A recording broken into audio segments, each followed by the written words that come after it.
dari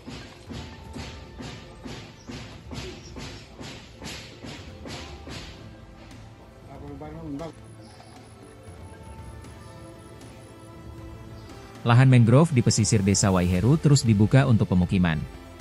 Sebelumnya pada 2023, ditemukan sebanyak 200 pohon ditebang secara ilegal.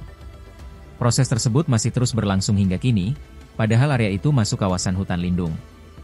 Penelusuran tribunambon.com Rabu 26 Februari 2025, ditemukan banyak bekas penebangan mangrove sepanjang kawasan tersebut. Terdapat juga 2 pohon mangrove berukuran 10 meter dikupas kulit batangnya agar bisa segera mati. Meski terpampang larangan melakukan aktivitas yang bertentangan dengan fungsi kawasan, namun tak dihiraukan.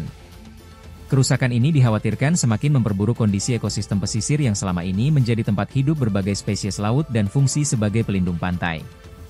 Saat ditemui tribunambon.com, Kasih Pemerintahan Desa Waiheru, Rahmat mengaku bahwa pembangunan rumah di kawasan hutan mangrove tidak sepengetahuan pihak desa.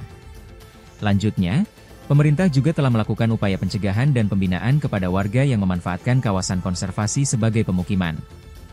Namun lebih lanjut dirinya mengaku, bahwa langkah tegas tak bisa diambil pihak desa. Mereka hanya melaporkan kepada pihak yang berwenang.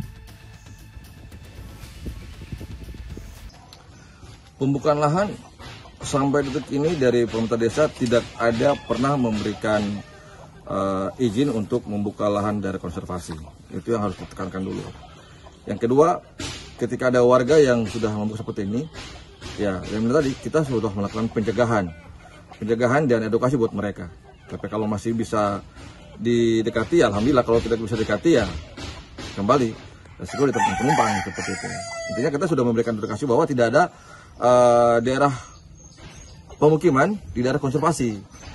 Nah, terkait dengan pengupasan ini, pertama kita akan melakukan pencegahan. Jadi untuk tidak terulang kembali, memberikan edukasi kepada yang bersangkutan. Dan memang sampai detik ini kita masih belum ketemu sama pelaku ya. Jadi kita masih coba untuk telusuri sampai sejauh mana dan al-ihwalnya seperti apa. Seperti itu.